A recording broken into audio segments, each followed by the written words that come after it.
Friends, welcome back to my channel. So ಎಲ್ರಿಗೂ good afternoon. So ಇವತ್ತಿನ ವಿಡಿಯೋದಲ್ಲಿ ಮನೇಲೇ ಸಿಂಪಲ್ಲಾಗಿ ಯಾವ ರೀತಿ ಸಾಂಬಾರು ಪುಡಿ ಮಾಡೋದು ಅಂತ ತೋರಿಸ್ತಾ ಇದ್ದೀನಿ.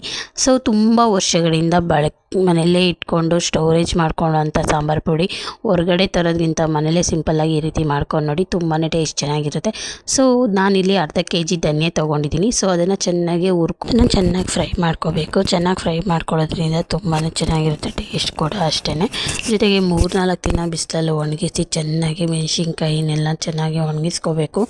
ಸೊ ನೀಟಾಗಿ ಒಣಗಿಸ್ಕೊಂಡು ನಂತರ ಅದನ್ನು ಹುರಿದು ಸಾಂಬಾರು ಪುಡಿ ಮಾಡೋದಕ್ಕೆ ತುಂಬ ಚೆನ್ನಾಗಿರುತ್ತೆ. ಇಲ್ಲಿ ನಾನು ನಾರ್ಮಲ್ ಅಕ್ಕಿನ ತೊಗೊಂಡಿದ್ದೀನಿ 3 ಗ್ಲಾಸು. ಅರ್ಧ kg ಧನಿಯಾಗೆ 3 ಗ್ಲಾಸ್ ಅಕ್ಕಿ ತೊಗೊಂಡಿದ್ದೀನಿ.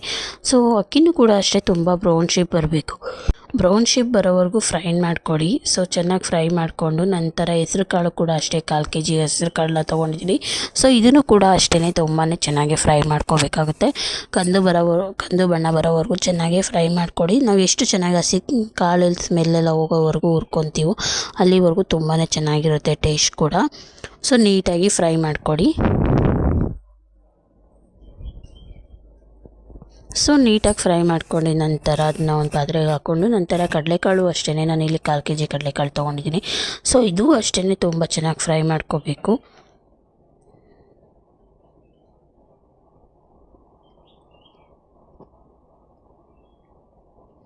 ಸೊ ನೀಟಾಗಿ ಫ್ರೈ ಮಾಡಿಕೊಂಡು ಅದನ್ನೆಲ್ಲ ಮಿಕ್ಸ್ ಮಾಡ್ಕೊಂಡಿದ್ದೀನಿ, ಧನಿಯಾ ಅಕ್ಕಿ ಮತ್ತು ಹೆಸ್ರು ಕಾಳನ್ನೆಲ್ಲ. ಮತ್ತು ಇಲ್ಲಿ ನಾನು ಮಾಮೂಲಿ ಕಾಳು ಮೆಣಸನ್ನು ತೊಗೊಂಡಿದ್ದೀನಿ 50 ಗ್ರಾಮು. ಸೊ ಕಾಳು ಮೆಣಸು ಕೂಡ ಅಷ್ಟೇ ತುಂಬ ಚೆನ್ನಾಗಿ ರೋಸ್ಟ್ ಮಾಡ್ಕೋಬೇಕು.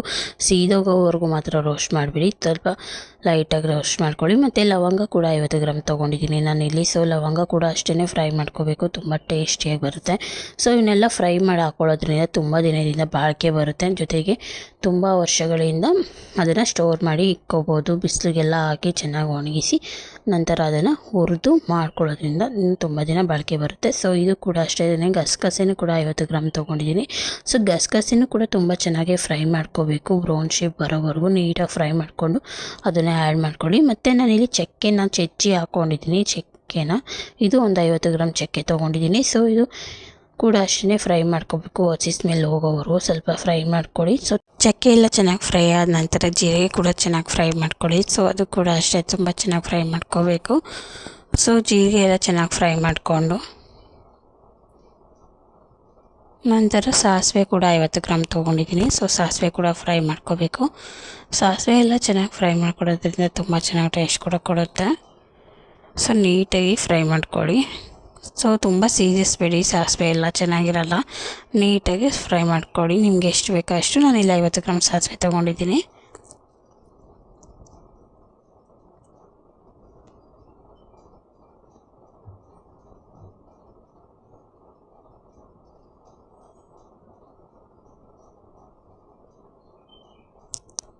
ಸೊ ನಂತರ ಸಾಸಿವೆ ಜೀರಿಗೆ ಎಲ್ಲ ಹಾಕ್ಕೊಂಡಿದ ನಂತರ ನೀಟಾಗಿ ಮೆಂತ್ಯ ಕೂಡ ಅಷ್ಟೇ 50 ಗ್ರಾಮ್ ಇಲ್ಲ 25 ಗ್ರಾಮ್ ಅಷ್ಟು ತೊಗೊಳ್ಳಿ. ಮೆಂತ್ಯ ಎಲ್ಲ 25 ಗ್ರಾಮ್ ಅಷ್ಟು ತೊಗೊಂಡು ಚೆನ್ನಾಗಿ ಫ್ರೈ ಮಾಡ್ಕೊಳ್ಳಿ. ಮೆಂತ್ಯ ಕೂಡ ತುಂಬ ಕೈಗೆ ಆಗಿಬಿಡುತ್ತೆ ಜಾಸ್ತಿ ಹಾಕಿದ್ರೆ ಮೆಂತ್ಯನ. ಸೊ ನಿಮಗೆ ನೋಡಿಕೊಂಡು ಹಾಕಿ.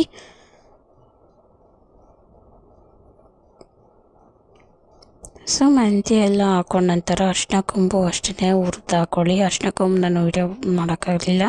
ಸೊ ನಂತರ ಇಲ್ಲಿ ಬಾಡಿಗೆ ಮೆಣಸಿನ್ಕಾಯಿ ಎಲ್ಲ ಚೆನ್ನಾಗಿ ಬಿಸಿಲಲ್ಲಿ ಒಣಗಿಸಿ ಒಂದು 3-4 ದಿನ ನಂತರ ಅದನ್ನು ಫ್ರೈ ಮಾಡ್ಕೊಳ್ಳಿ. ಸೊ ಮೂಗೆ ಬಟ್ಟೆ ಕಟ್ಕೊಂಡು ಫ್ರೈ ಮಾಡಿ, ಇಲ್ಲಾಂದರೆ ಉಸಿರಾಡೋಕ್ಕಾಗಲ್ಲ. ಸೊ ನೀಟಾಗಿ ಫ್ರೈ ಮಾಡ್ಕೊಳ್ಳಿ. ಅದು ಸ್ವಲ್ಪ ಬ್ಲಾಕ್ ಶೇಪ್ ಬರೋವರೆಗೂ ಮಾತ್ರ ಇದು ಮಾಡ್ಕೊಳ್ಳಿ. ತುಂಬ ಏನು ಇದು ಮಾಡಿಬಿಡಿ, ಫ್ರೈ ಮಾಡೋಕ್ಕೆ ಹೋಗ್ಬಿಡಿ. ತುಂಬ ಫ್ರೈ ಮಾಡ್ತಾರೆ ತುಂಬ ಘಾಟ್ ಜಾಸ್ತಿ ಆಗುತ್ತೆ.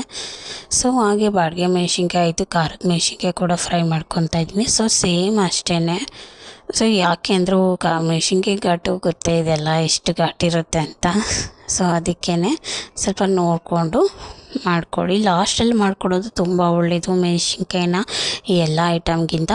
ಸೊ ಎಲ್ಲ ಐಟಮ್ನ ಫ್ರೈ ಮಾಡಿದ ನಂತರ ನಾವು ಮೆಣಸಿನ್ಕಾಯಿ ಫ್ರೈ ಮಾಡೋದ್ರಿಂದ ಸ್ವಲ್ಪ ರಿಲ್ಯಾಕ್ಸ್ ಆಗುತ್ತೆ ಘಾಟ್ ಹೋಗೋವರೆಗೂ. ಸೊ ಈ ರೀತಿ ಎಲ್ಲನೂ ಕೂಡ ಫ್ರೈ ಮಾಡಿ ಇಟ್ಕೊಂಡಿದ್ದಾಯಿತು. ಸೊ ನಂತರ ಲಾಸ್ಟಲ್ಲಿ ಕರಿಬೇವನ್ನ ಫ್ರೈ ಮಾಡ್ಕೊತಾ ಇದ್ದೀನಿ. ಸೊ ಕರಿಬೇವು ಕೂಡ ಅಷ್ಟೇ ತುಂಬಾ ಟೇಸ್ಟ್ ಕೊಡುತ್ತೆ. ಸೊ ಮತ್ತು ಇನ್ನೊಂದು, ನಾವು ಚಕ್ಕೆ ಲವಂಗ ಎಲ್ಲ ಹಾಕಿರ್ತೀವಲ್ಲ ಸಾಂಬಾರು ಪುಡಿಗೆ. ಸೊ ನಾವು ಏನಾದ್ರು ಚಿಕನ್ ಸಾಂಬಾರು ಮಾಡಬೇಕಾದ್ರೆ ಕೆಲವು ಬರೀ ಟೊಮೊಟೊ ಹಣ್ಣು ಜೊತೆಗೆ ರುಬ್ಬಿಟ್ಟು ಹಾಕಿದ್ರು ಕೂಡ ತುಂಬ ಟೇಸ್ಟ್ ಕೂಡ ಚೆನ್ನಾಗಿರುತ್ತೆ. ಸೊ ಮುಂಚೆನೇ ಎಲ್ಲ ಆ್ಯಡ್ ಮಾಡಿರ್ತೀವಲ್ಲ ಅದಕ್ಕೇ. ಸೊ ಈ ರೀತಿ ಚೆನ್ನಾಗಿ ಒಂದು ದೊಡ್ಡ ಬೌಸಿಗೆ ಹಾಕ್ಕೊಂಡು ಎಲ್ಲ ಮಿಕ್ಸ್ ಮಾಡ್ಕೊಳ್ಳಿ. ಏನು ನಾವು ಹುರ್ಕೊಂಡಂಥ ಕಾಳುಗಳು ಮತ್ತು ಚಕ್ಕೆ ಲವಂಗ ಅರಿಶಿನ ಕೊಂಬು ಇವನ್ನೆಲ್ಲ ಕೂಡ ಸೊ ನೀಟಾಗಿ ಎಲ್ಲನೂ ಕೂಡ ಮಿಕ್ಸ್ ಮಾಡಿ ನೀಟಾಗಿ ಹೊಂದ್ಕೊಳ್ಳೋ ಥರ ಮಾಡಿ ಸ್ವಲ್ಪ ಹೊತ್ತು ಡ್ರೈ ಆಗಾಗೆ.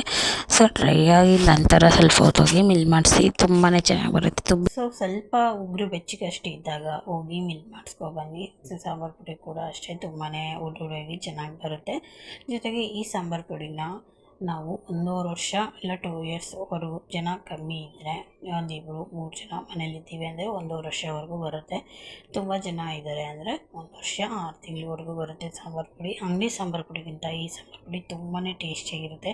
ಸೊ ನಾನು ಏನೇನು ಹೇಳಿದ್ದೀನಿ ಐಟಮ್ನೆಲ್ಲ ಕರೆಕ್ಟಾಗಿ ಆ್ಯಡ್ ಮಾಡಿ ತಕ್ಕಂಗೆ ಸಾಂಬಾರು ಪುಡಿ ಕೂಡ ತುಂಬಾ ಟೇಸ್ಟಿಯಾಗಿ ಬರುತ್ತೆ.